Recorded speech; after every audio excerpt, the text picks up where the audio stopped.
So you want to be financially free and happier, and you think minimalism is the way to do that.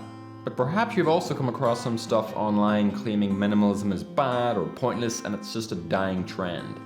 Well, in this video, I want to discuss intentionalism as an alternative to minimalism and explain the difference between the two lifestyles. And just as a warning, if you get triggered as soon as I start talking about the downsides of minimalism and just click off the video, then you're just diminishing the point of watching this video at all, and you might as well just click off right now.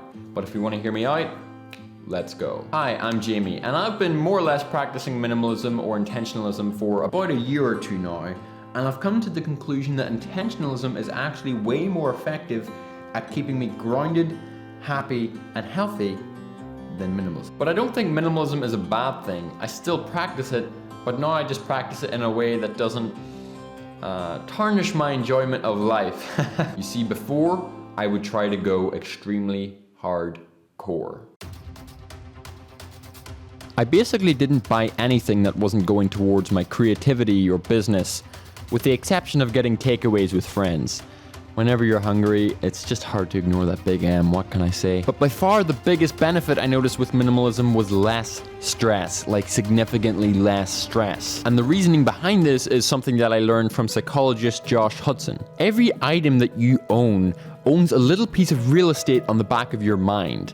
Your car, for example, whenever you own a car, it's always on the back of your mind that you've got to look after it, make sure it doesn't break down, pay for the expenses like fuel and maybe, a few random things like maybe a pop tire here and there. It's always holding on to a little piece of real estate just right on the back of your head. Even whenever you're not actively thinking about it, you might be doing some other random thing, it's always going to be there. And one thing on its own isn't that heavy.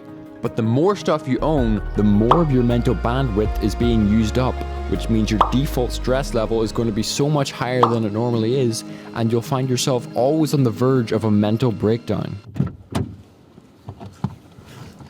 Not only that, but also if a big expense comes up, like your car breaking down, if you're always buying stuff, then it's quite likely that you're not actually going to have that much money set aside for that. So your stress levels are already going to be high because you've got so much stuff in the back of your mind, but then whenever you can't afford the big expense because you've bought so much stuff, then you literally your stress levels skyrocket and you just have that mental breakdown.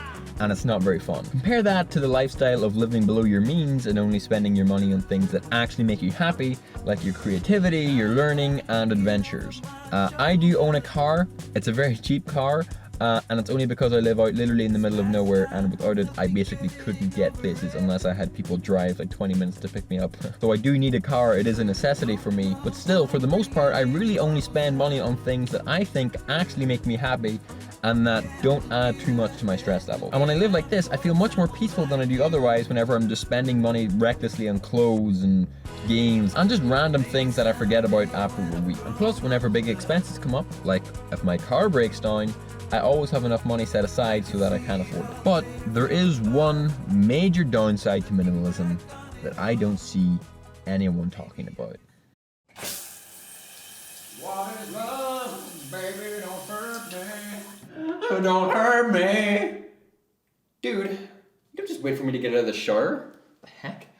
Anyway, minimalism stops us from experiencing the highs of life that are just a part of the human experience. I think a lot of people in self-development get too caught up in doing these productive and peaceful things that they just end up doing them only for the sake of doing them without actually getting all the benefit. I think it's absolutely okay to spend money on going out and cinema tickets and snacking and going to parties, and yes, taking 10 or 15 minutes to have a sing-along and a hot shower. Now, I know it's easy to get carried away with all this stuff, and I'm not telling you to just go out there and spend all your money recklessly.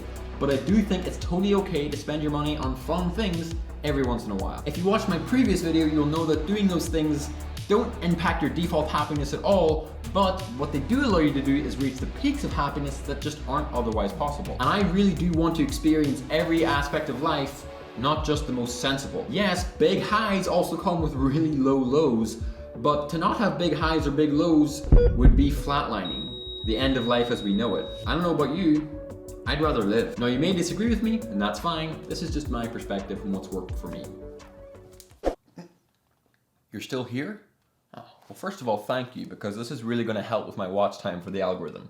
But also, you're probably wondering just what the heck is intentionalism? Well, to put it simply, intentionalism is asking yourself why you do certain things and being happy with the answer. And it's not about tricking yourself into thinking you're happy with the answer, but but actually genuinely being happy with why you do everything that you do. So for example, you could ask yourself, why are you watching this YouTube video right now? If your answer is, well, it's because I've been working hard all day and now I want to relax by also learning something new, and you're happy with that answer, then very good, you're at least doing this activity intentionally. But if your answer is, I have no idea, I'm just sitting here mindlessly doing this thing even though I should actually be going and doing some work on my business or on my studies, then you're not being intentional because you're not happy with why you're watching this video right now. But be careful, it's not about tricking yourself into thinking you're happy with the answer, it's about actually being happy with the answer. Even though people might be procrastinating right now if they're watching this video, they could tell themselves, oh well, I'm learning something new and I'm all about self-improvement, so I am happy with the answer. When in reality, deep down they know that they're not happy with why they're watching this YouTube video right now and they should be doing work. The quick trick to know if you're actually happy with why you're doing something is to know if the feeling comes automatically as soon as you ask the question or whether you have to justify it logically in your head. If you have to justify it, then you're probably not actually happy with the answer. And if you imply intentionalism to every aspect of your life, then you'll naturally find yourself spending money on way less things, and you'll become a bit of a minimalist anyway. But the type of minimalist that still allows themselves to spend money on things just to have fun. Now you may say that this is exactly how you practice minimalism anyway, and that's fine.